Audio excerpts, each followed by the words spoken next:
Hello my dear friends, बहुत बहुत स्वागत है विकी सर क्लासेस के अंदर एक बार फिर से। और आज आपके लिए लेकर के आ गया हूं मैं इंडियन इकोनॉमिक डेवलपमेंट बुक से chapter number 3, liberalisation, privatisation and globalisation. तो देखिए, जैसा आपने सेकंड चैप्टर में देखा था, हमारी इकोनॉमी क्लोज थी, लेकिन आप सामने देख रहे हैं यहाँ पे अच्छी तरह से। यहाँ पे देखिए, सेकंड चैप्टर में ये ताला लगा हुआ है, यानी हमारी इकोनॉमी क्लोज थी, ना हम इंपोर्ट कर रहे थे ना ही हम एक्सपोर्ट कर रहे थे। लेकिन यहाँ पर देखिए, पूरे भारत देश के ऊपर ये जो लॉक है खुल गया है, यानी हमने अपने दरवाजे खोल दिए हैं। ना हम पहले यहाँ पे इंपोर्ट कर रहे थे ना एक्सपोर्ट कर रहे थे, लेकिन यहाँ पे हमने अपने दरवाजे खोल दिए हैं। इंपोर्ट भी होगा और एक्सपोर्ट भी होगा। सवाल ये है, हमने अपनी इस पॉलिसी को चेंज क्यों किया? तो ध्यान से समझेंगे एक चीज को, सारा कुछ समझ में आएगा। देखिए, इस पॉलिसी को चेंज करने के पीछे बहुत सारे रीजंस रहे, कारण रहे। कैसे? नंबर 1 आप देख रहे हैं, ह्यूज डेट। हमारे ऊपर उधार बहुत ज्यादा हो गया था। अब उधार इतना ज्यादा हो गया था, हम उसको रीपे ही नहीं कर पा रहे थे। तो पहला कारण क्या हो गया? Huge burden of debt. वहीं आप दूसरा देखते हैं, इन्फ्लेशन। ये वो समय था जब खाड़ी देशों में युद्ध चल रहा था, गल्फ वार चल रहा था। अब इसे हो क्या रहा था, ये जो खाड़ी देश हैं ये तेल का एक्सपोर्ट करते हैं, लेकिन तेल मींस पेट्रोल, पेट्रोल का क्या करते हैं? एक्सपोर्ट करते हैं। अब इन्होंने एक्सपोर्ट करना बिल्कुल खत्म कर दिया था। तो इससे हुआ क्या? पेट्रोल के, डीजल के प्राइसेस बहुत ज्यादा बढ़ गए थे। इसका फायदा, इसका नुकसान ये हुआ कि जितनी भी कंट्रीज थे सब में, चूंकि अगर हम वेजिटेबल्स की बात करें या डेली नेसेसिटीज की बात करें, तो वो ट्रांसपोर्टेशन किससे होगा? पेट्रोल डीजल से ही होगा। तो वो सब चीजें भी महंगी हो गई। और इंडिया में ये जो डिफ्लेशन था ये डबल डिजिट तक पहुंच गया। तो ये भी एक कारण रहा कि हमें अपनी पॉलिसी को चेंज करना पड़ा। वहीं हम देखते हैं तीसरी बात, fall in foreign exchange reserve. हमारा फॉरेन एक्सचेंज रिजर्व बहुत कम हो गया था। यहां देखिए आप, फॉरेन एक्सचेंज रिजर्व, ये क्राइसिस इतना ज्यादा बढ़ गया था, सिर्फ 2 वीक्स के लिए ही हमें अगर एसेंशियल कमोडिटीज को इंपोर्ट करना था तो सिर्फ 2 वीक्स के लिए ही हमारे पास फॉरेन एक्सचेंज था। ये बहुत बड़ा रीजन था न्यू इकोनॉमिक पॉलिसी को लाने का। ओके जी, फिर देखते हैं तीसरा पॉइंट हमारा हो गया। अगर आगे देखें, जो चौथा पॉइंट है, इनएफिशिएंसी मैनेजमेंट। मैनेजमेंट के अंदर इनएफिशिएंसी थी। अब कैसे क्या मैनेज करना किसी चीज को? देखिए, होता क्या है, जैसे हम अपनी बात करें, कोई इंडिविजुअल लोन ले सकता है, लेकिन दो पर्पस हो सकते हैं, या तो वो कंजम्पशन पर्पस के लिए ले या वो इन्वेस्टमेंट पर्पस के लिए ले। तो कंजम्पशन पर्पस के लिए लेना सही नहीं होता, क्योंकि इन्वेस्टमेंट करेंगे तो आगे रिटर्न भी आएगा। तो ऐसे ही गवर्नमेंट भी दो पर्पस के लिए लोन ले सकती है, एक कंजम्पशन और एक इन्वेस्टमेंट। तो इस टाइम जो गवर्नमेंट लोन ले रही थी वो किसके लिए थी? कंजम्पशन पर्पस के लिए, यानी उसका मैनेजमेंट सही नहीं था। क्योंकि अगर वो इन्वेस्टमेंट के लिए लेती तो आगे उसका फायदा मिलता, लेकिन किसके लिए ले रही थी? कंजम्पशन पर्पस के लिए। तो हम कह सकते हैं कि इस टाइम में जो गवर्नमेंट थी उसका मैनेजमेंट कैसा था? इनएफिशिएंट था। वहीं जो पब्लिक सेक्टर है उनकी परफॉर्मेंस कैसी थी? बहुत ही पुअर थी। पब्लिक सेक्टर की परफॉर्मेंस कैसी थी? बहुत ही पुअर, बहुत खराब थी। वो अच्छा नहीं करते, ज्यादातर पब्लिक सेक्टर के एंटरप्राइजेस लॉस में जा रहे थे। तो गवर्नमेंट को ऐसा लगा अब हमें कुछ नया करना ही होगा। अब देखिए, इतने सारे पॉइंट्स हैं, इसको याद करने की बिल्कुल एक सिंपल तरकीब आपको बता रहा हूं। आप एक सेंटेंस याद कर लीजिए, हाई फाई डीपी।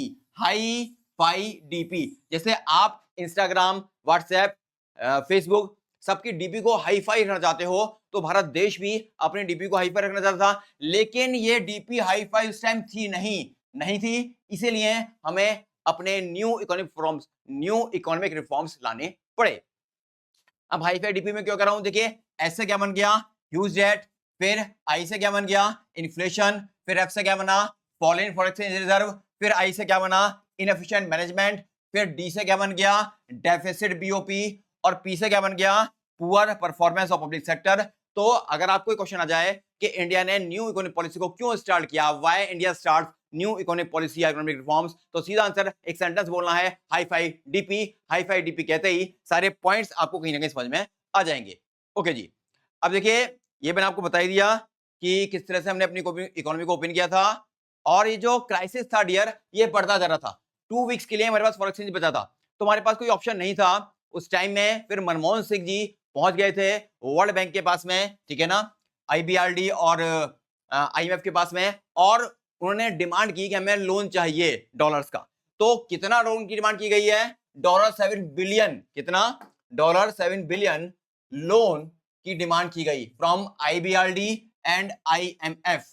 अब ध्यान रखना है, यहाँ पे जो लोन की रिक्वायरमेंट थी वो हमें देने वाले थे नहीं, लेकिन मनमोहन सिंह की अच्छी पॉलिसी को जान करके वो लोन देने के लिए तैयार तो हो गए, लेकिन एक कंडीशन लगा दी। और कंडीशन क्या लगा दी गई? कि अपनी इकोनॉमी को ओपन करो। जो मैंने अभी आपको दिखाया था कि अगर हम सेकंड चैप्टर में देखें तो हमारी इकोनॉमी पे ताला लगा था। क्या लगा था? ताला लगा था। लेकिन अब उन्होंने कहा अपनी इकोनॉमी को खोलो, और ताले को खोलने का मतलब क्या है कि एक्सपोर्ट भी करो और इंपोर्ट भी करो। तो अल्टीमेटली लास्ट में चूंकि हमारे पास कोई ऑप्शन नहीं था, तो जो मनमोहन सिंह जी थे वो इस बात के लिए रेडी हो गए, और फिर क्या हुआ, हमारी कंट्री के दरवाजे ओपन कर दिए गए, यानी जो ताला लगा था इकोनॉमी के ऊपर वो खोल दिया गया। अब सवाल ये, जो ताला खोला गया तो इसमें रिफॉर्म्स कितने तरह के हुए? तो आप देखेंगे इसमें रिफॉर्म्स दो तरह के बेसिकली हुए हैं। एक हुए हैं स्टेबलाइजेशन मेजर्स, एक हुए हैं structural reforms. Stabilisation measures short term थे और ये स्ट्रक्चरल रिफॉर्म्स लॉन्ग टर्म थे। बेसिक पूरा चैप्टर हमारे पास में स्ट्रक्चर रिफॉर्म्स पे ही चलने वाला है, क्योंकि स्ट्रक्चर रिफॉर्म्स के अंदर हम स्टडी करेंगे लिबरलाइजेशन की, प्राइवेटाइजेशन की और ग्लोबलाइजेशन की। फिर भी आगे जो स्टेबलाइजेशन मेजर्स हैं इनको भी शॉर्ट में स्टडी कर लेते हैं। तो देखिए जो स्टेबलाइजेशन मेजर्स हैं डियर, एक तो वो शॉर्ट टर्म है। कैसे हैं वो? Short term. स्टेबल यानी कंट्री की जो कंडीशन स्टेबल नहीं थी उसको स्टेबल करने की कोशिश की गई है, इसलिए वो शॉर्ट टर्म है। अब फिर क्या क्या क्या किया गया? करेक्ट बीओपी, जो हमारा बीओपी डेफिसिट में चल रहा था, एक रीजन देखा था आपने, डेफिसिट बीओपी, है ना? तो जो बीओपी डेफिसिट में चला था डियर, उसको ठीक करने की कोशिश की गई, तो क्या? Correct BOP. फिर कंट्रोल इन्फ्लेशन, जो इन्फ्लेशन बहुत ज्यादा हो रहा था उसको भी कंट्रोल करने की कोशिश की गई है। और लास्ट थर्ड पॉइंट क्या? Increase foreign exchange reserve. हमारे पास में 2 वीक्स का ही फॉरेन एक्सचेंज रिजर्व था, इसको भी इंक्रीज किया गया है। तो कितने पॉइंट आ गए यहाँ पे? यहाँ पे पॉइंट आ गए 3। पहला क्या आ गया? करेक्ट बीओपी, इन्फ्लेशन को कंट्रोल किया गया, और तीसरी बात क्या आती है? Increase in foreign exchange reserve. Okay जी, अब बात कर लेते हैं किसकी? जो हमारे दूसरे तरह के रिफॉर्म्स हैं, और वो क्या है? Structure reforms. स्ट्रक्चर रिफॉर्म्स को हम कह सकते हैं कि लॉन्ग टर्म प्रोसेस है। कैसा है ये? लॉन्ग टर्म प्रोसेस, और इसके अंदर 3 कंपोनेंट्स आते हैं। लिबरेशन की बात करेंगे, प्राइवेटाइजेशन की बात करेंगे, ग्लोबलाइजेशन की बात करेंगे। अब लिबरेशन क्या हो जाएगा? डीरेगुलेशन। जो सेकंड चैप्टर में रेगुलेशन लगा दिया गया था लाइसेंस वगैरह का, उसको हटाना है। तो डीरेगुलेशन कैसे होगा? Ending industrial licensing. Industrial licensing जो लगा रखी थी सेकंड चैप्टर के अंदर, उसको हटा देना है। फिर क्या बताती है? प्राइवेटाइजेशन, मतलब सिंपल सा क्या है? क्या? ऑनरशिप का ट्रांसफर करना। ऑनरशिप का ट्रांसफर करना कैसे होगा? डिसइन्वेस्टमेंट के थ्रू हम इसको कर सकते हैं, डिसइन्वेस्टमेंट के थ्रू हम इसको कर सकते हैं। फिर क्या गया? ग्लोबलाइजेशन। ग्लोबलाइजेशन मतलब क्या है? अपनी इकोनॉमी को वर्ल्ड इकोनॉमी से जोड़ देना, joins ours economy to world economy. बिल्कुल सिंपल है। क्या करेंगे? टैरिफ रिडक्शन करेंगे, आउटसोर्सिंग करेंगे, तो ये काम भी हो जाएगा। यानी स्ट्रक्चर रिफॉर्म्स में 3 बताई, लिबरलाइजेशन, प्राइवेटाइजेशन, ग्लोबलाइजेशन, और क्या क्या है वो कहीं ना कहीं आपको समझ में आया होगा। ओके जी, अब लिबराइजेशन मींस मेनली क्या है? लाइसेंस को हटाना। अब लिबराइजेशन कितने तरह से होगा? सबसे पहले आप देखेंगे कि इंडस्ट्री के अंदर लिबराइजेशन किया गया है। अब क्या क्या किया गया है? सेकंड चैप्टर को अगर माइंड में लेके आएंगे तो आप देखेंगे इंडस्ट्रीज का रोल बहुत बड़ा था। तो यहाँ पे पहला पॉइंट क्या गया? Decrease in the role of public sector. Public sector के रोल को क्या किया गया है? कम किया गया है। कैसे? पहले 17 इंडस्ट्रीज ऐसी थी यहां पर एक्सक्लूसिव राइट था पब्लिक सेक्टर के पास प्रोडक्शन करने का। पहले उसको 8 कर दिया गया, और 8 को भी डिक्रीज करके कितना कर दिया गया? 3 कर दिया गया। यानी क्या रिफॉर्म किया गया कि पब्लिक सेक्टर के रोल को कम किया गया है। 17 से 8 किया गया, 8 से 3 कर दिया गया। अभी 3 इंडस्ट्रीज कौन सी हैं? मैंने यहाँ पे नाम लिख रखे हैं। एटॉमिक एनर्जी हो गया, रेलवेज हो गया, और डिफेंस हो गया। अब ये 3 इंडस्ट्री ऐसी हैं यहाँ पे प्रोडक्शन करने का एक्सक्लूसिव राइट किसका है? पब्लिक सेक्टर का है। ओके जी, वहीं अगर हम सेकंड पॉइंट की बात करें, वहीं अगर बात करते हैं सेकंड पॉइंट की, कौन सा वाला? सेकंड पॉइंट ये आ गया, एबोलिशन ऑफ इंडस्ट्रियल लाइसेंसिंग, है ना? यानी क्या? Removed for all except 5 strategic industries. सिर्फ 5 इंडस्ट्रीज को लाइसेंस लेना कंपलसरी है, और किसी भी इंडस्ट्री को लाइसेंस लेना कंपलसरी नहीं है। अब ये 5 इंडस्ट्रीज कौन सी हैं? मैंने यहां पर एक लो भी साथ में लगा दिया सर, आपको आराम से याद हो जाए। देखो, अल्कोहल में लेना जरूरी है, टैबेको में लेना जरूरी है, हैजार्डस केमिकल्स, जो खतरनाक केमिकल्स हैं, एक्सक्लूसिव देख रहे हैं, बम वगैरह बनाए गए हैं, ये जो केमिस्ट्री लैब में आप लोग यूज करते थे 10th क्लास के अंदर, तो सब पता लगेगा केमिकल्स की बात यहाँ पे की जा रही है, ठीक है ना? फिर ये देखिए एरोप्लेन और क्या एरोस्पेस और डिफेंस के लिए भी आपको लाइसेंस लेना जरूरी है। कितनी बातें आ गई? Alcohol, tobacco, hazards chemicals, exclusives, aerospace और डिफेंस। तो इन सिंबल्स को माइंड में रखेंगे तो आपको नाम आराम से याद हो जाएंगे। ओके जी, फिर देखिए थर्ड पॉइंट क्या आ गया? मार्केट एक्सपेंशन, यानी फ्रीडम हो गई, जो प्राइवेट सेक्टर है वो अपनी इंडस्ट्रीज को ज्यादा क्या कर सकता है? एक्सपेंड कर सकता है। फिर देखिए एक पॉइंट क्या आता है? स्मॉल स्केल इंडस्ट्रीज के अंदर भी किया गया है डी रिजर्वेशन। क्या किया गया है? D reservation of goods. और जो प्राइस का डिटरमिनेशन है वो भी मार्केट को दे दिया गया है। दो बातें की गई, एक तो आपको सेकंड चैप्टर में ध्यान आ रहा होगा, हमने रिजर्वेशन कर दिया था कुछ गुड्स का कि वो स्मॉल स्केल इंडस्ट्रीज ही बनाएंगी, लेकिन अब उनको हटा दिया गया, यानी अब वहां पे प्रोडक्शन बड़ी बड़ी कंपनीज भी कर सकती हैं। और जो रेट का फिक्सेशन है अब वो मार्केट को दे दिया गया है, गवर्नमेंट उसका प्राइस का डिसीजन नहीं कर रही है कि प्राइस क्या रहेगा।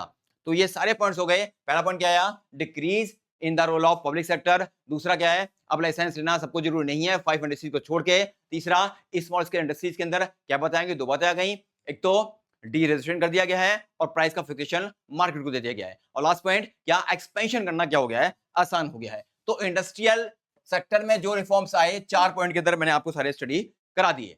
ओके जी, अब देखिए अगले पॉइंट बात क्या आती है कि फाइनेंशियल सेक्टर में क्या रिफॉर्म्स आया।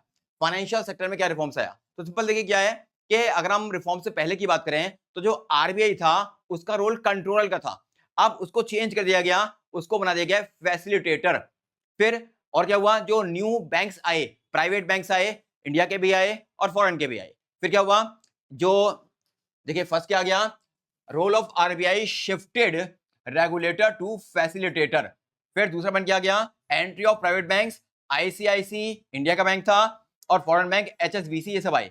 फिर एक पॉइंट क्या आता है? Increase in limit of foreign exchange. Very very very important है, increase in limit of foreign exchange. पहले फॉरेन एक्सचेंज की लिमिट कम थी, लेकिन अभी कितनी कर दी गई है? 74% कर दी गई है। कितनी?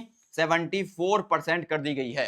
तो 3 पॉइंट आए, आरबीआई का रोल कंट्रोलर से फैसिलिटेटर हो गया, प्राइवेट बैंक्स आए, इंडिया के भी आया जैसे आईसीआईसीआई और फॉरेन के भी आए जैसे एचएसबीसी। वहीं फॉरेन इन्वेस्टमेंट की लिमिट को बढ़ा दिया गया, अप टू 74% कर दिया गया। अब यहाँ पे एक बात आपको और ध्यान रखनी है, एक टर्म है फॉरेन इंस्टीट्यूशनल इन्वेस्टर्स।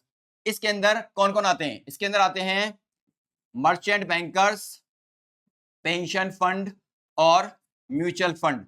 इन सबको भी अलाउ कर दिया गया है कि वो इंडियन मार्केट में इन्वेस्ट करें। यानी foreign institutional investment, foreign institutional investment के अंदर ये क्वेश्चन आपको एमसीक्यू में आ सकता है कि एफआईआई फॉरेन इंस्टीट्यूशनल इन्वेस्टमेंट के अंदर क्या क्या शामिल होता है। तो क्या क्या शामिल होता है? मर्चेंट बैंकर्स, मर्चेंट बैंकर्स शामिल होते हैं। मर्चेंट बैंकर्स, मर्चेंट बैंकर्स के साथ में कौन कौन आ गया? मर्चेंट बैंकर्स, पेंशन फंड और म्यूचुअल फंड। तो ये आपको ध्यान में रखना है। फिर देखिए टैक्स रिफॉर्म्स की हम बात करें, टैक्स रिफॉर्म्स, तो टैक्स रिफॉर्म्स भी किए गए। क्या किए गए? डायरेक्ट टैक्स को रिड्यूस कर दिया गया, पहला पॉइंट। दूसरा पॉइंट, इनडायरेक्ट टैक्स को रिड्यूस कर दिया गया और टैक्स को पे करने का प्रोसेस भी बहुत सिंप्लीफाई कर दिया गया, आसान बना दिया गया। तो देखिए आप साहब यहाँ पे देख रहे हैं कि डायरेक्ट टैक्स को कम किया गया, इनडायरेक्ट टैक्स को कम किया गया है और प्रोसेस क्या गया वो भी इजी कर दिया गया है। फिर देखिए फॉरेन एक्सचेंज में भी रिफॉर्म्स किए गए। पहला रिफॉर्म क्या किया गया? अपनी करेंसी को जानबूझ करके डिवैल्यूएट किया गया। अब ये डिवैल्यूएट करना क्या होता है मींस, जैसे अगर $1 50 रुपए का है उसको बढ़ा करके यानी $1 100 रुपए का कर दिया जाए। इससे होगा क्या? हमारी करेंसी की वैल्यू कम होगी, लेकिन जब हमारी करेंसी की वैल्यू कम होगी तो एक्सपोर्ट बढ़ जाएंगे। क्या बढ़ जाएंगे? एक्सपोर्ट बढ़ जाएंगे। और अगर हमारे एक्सपोर्ट बढ़ते हैं तो फॉरेन एक्सचेंज रिजर्व इंडिया में आएगा। तो पहला काम क्या किया गया? अपनी करेंसी को डिवैल्यूएट कर दिया गया। दूसरा देख रहे हैं, पहला पॉइंट तो ये हो गया डिवैल्यूएशन ऑफ इंडियन रुपी, और दूसरा जैसे ही काम किया गया इसके बाद में जो डॉलर के प्राइस का फिक्सेशन है अब वो गवर्नमेंट नहीं करता था, अब वो किस पे छोड़ दिया गया? मार्केट पे छोड़ दिया गया। यानी दो बातें आई, पहले अपनी करेंसी को जानबूझ के डिवैल्यूएट किया और ऐसा करने के कुछ टाइम बाद ही फिक्सेशन मार्केट को दे दिया गया है, यानी डिमांड और सप्लाई तय करेंगे अब डॉलर का प्राइस क्या रहने वाला है। ओके जी, फिर देखिए अगली बात क्या आती है। देखिए हमने लिबरलाइजेशन को खत्म कर दिया। हाँ, लिबरलाइजेशन एक पॉइंट और आ गया है, ट्रेड के रिफॉर्म्स। तो ट्रेड रिफॉर्म्स क्या किए गए? जो भी क्वांटिटेटिव रेस्ट्रिक्शंस थी वो हटा ली गई और जो टैरिफ था वो भी रिड्यूस कर दिया गया। टैरिफ को रिड्यूस कर दिया गया और क्वांटिटेटिव एक्सपोर्ट का इंपोर्ट को हटा लिया गया। अब देखिए हमारे पास आ गया है प्राइवेटाइजेशन। तो प्राइवेटाइजेशन क्या है? बिल्कुल आपको पहले ही मैंने एक वर्ड के अंदर क्लियर कर दिया है कि प्राइवेटाइजेशन क्या हो गया कि जो कंट्रोल है वो सरकार का नहीं रहेगा, किसका रहेगा? पब्लिक सेक्टर का हो जाए, किसका हो जाए? सॉरी, प्राइवेट सेक्टर का हो जाएगा। किसका हो जाएगा? प्राइवेट सेक्टर का। तो अब देख रहे हैं कि transfer of ownership management control of public sector enterprises to the private sector. यानी पब्लिक सेक्टर का जो ओनरशिप मैनेजमेंट कंट्रोल था अब वो पब्लिक सेक्टर का नहीं रहेगा, बल्कि किसका हो जाएगा? प्राइवेट सेक्टर का हो जाएगा। यही होता है प्राइवेटाइजेशन। अब ये दो तरह से होता है, एक होता है स्ट्रेटेजिक सेल, एक होता है डिसइन्वेस्टमेंट। डिसइन्वेस्टमेंट को हम माइनॉरिटी सेल भी बोल सकते हैं। तो ऐसे ही बोल सकते हैं स्ट्रेटेजिक सेल और माइनॉरिटी सेल। जो स्ट्रेटेजिक सेल है उसमें 51% से ज्यादा शेयर सेल किए जाते हैं और जो माइनॉरिटी सेल है उसमें 49% से लेस शेयर सेल किए जाते हैं। अगर 51% से ज्यादा सेल किए जाएंगे तो ट्रांसफर ऑफ मैनेजमेंट कंट्रोल हो जाएगा, ट्रांसफर हो जाएगा मैनेजमेंट कंट्रोल का। लेकिन अगर 51% ही करते हैं डियर तो मैनेजमेंट कंट्रोल का ट्रांसफर नहीं होगा। यहाँ पे एग्जांपल आप देख सकते हैं डिसमिनट्स के अंदर, selling equity of PSU to the public, example Maruti Udyog के अंदर ऐसा किया गया था। नवरत्न है, इसको भी पढ़ लीजिएगा, ये भी इंपॉर्टेंट है। ओके जी, अब आगे बात ग्लोबलाइजेशन। तो ग्लोबलाइजेशन क्या होता है? Joins ours economy to world economy, यानी अपनी इकोनॉमी को वर्ल्ड के साथ जोड़ देना ही क्या होता है डियर? ग्लोबलाइजेशन। एक बात आप यहाँ पे ध्यान रखेंगे, अगर हम स्ट्रक्चर रिफॉर्म्स की बात कर रहे हैं, लिबरेशन की बात हमने कर ली है, प्राइवेटाइजेशन की बात हमने कर ली है, अब तीसरा आ गया ग्लोबलाइजेशन।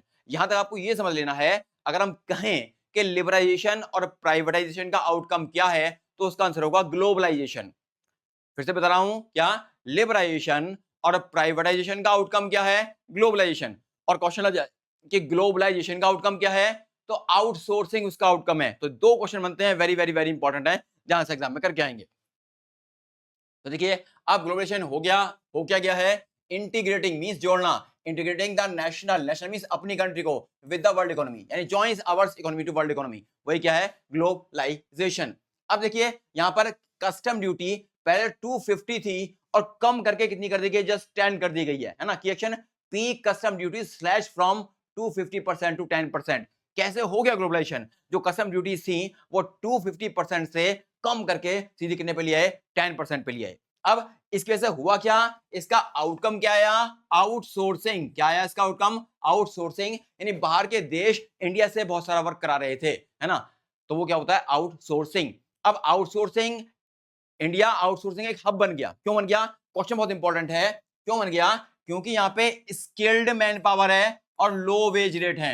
लोग पढ़े लिखे हैं लेकिन यहाँ पे सर्विस जो लोग करते हैं वो कम सैलरी में मान जाते हैं। तो वेज रेट कैसा है? लो है, लेकिन काफी लोग पढ़े लिखे हैं, इसलिए आउटसोर्सिंग का इंडिया एक हब बन चुका है। बहुत ज्यादा आउटसोर्सिंग इंडिया में हो रही है। ओके जी, कहाँ कहाँ आउटसोर्सिंग हो रही है? हम देखें आईटी फील्ड के अंदर, लीगल एडवाइस के अंदर, voice based business process, BPO, है ना, ये सब में ये काम चल रहा है। तो ये भी आपको आराम से ध्यान रखना होगा। आप देख रहे हैं यहाँ पे पूरा नक्शे के द्वारा समझाया गया है कि पूरे वर्ल्ड को जोड़ दिया जा रहा है, पूरे वर्ल्ड को जोड़ दिया जा रहा है। Joins ours economy to world economy, अपनी इकोनॉमी को वर्ल्ड के साथ जोड़ना ही क्या होता है डियर? ग्लोबलाइजेशन होता है। ओके जी, फिर देखिए आगे, फिर आ गया डब्ल्यूटीओ। अब डब्ल्यूटीओ से पहले गेट था, और वो कब था?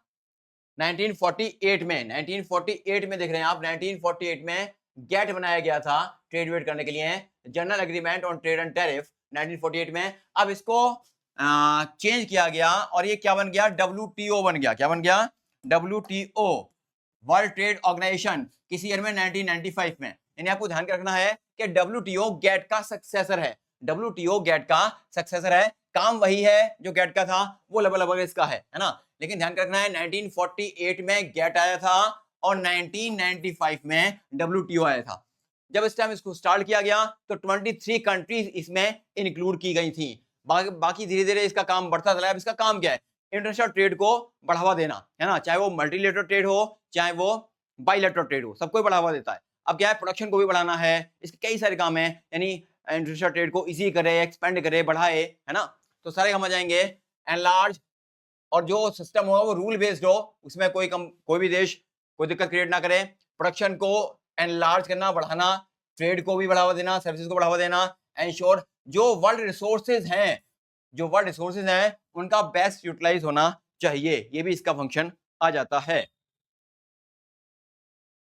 अब देखिए, जो भाई इंडिया वर्ल्ड बैंक का, वर्ल्ड ट्रेड ऑर्गेनाइजेशन का, डब्ल्यूटीओ का मेंबर रहे ना रहे, यहाँ पे दो बातें आ रही हैं। कुछ लोग कहते हैं अच्छी बात है, क्रिटिकल डिबेट है, साइड है कमिटमेंट, वो कहते हैं कि इंडिया ने अपना कमिटमेंट पूरा किया है। अगर वर्ल्ड ट्रेड ऑर्गेनाइजेशन ने कहा कि आप रेस्ट्रिक्शंस हटाइए तो हमने हटाए। क्या करें? India remove quantitative restrictions and reduce tariffs. India ने क्वांटिटेटिव रेस्ट्रिक्शंस भी हटा दिए और टैरिफ्स को रिड्यूस कर दिया। लेकिन जो डेवलप्ड नेशंस हैं उन्होंने ऐसा नहीं किया।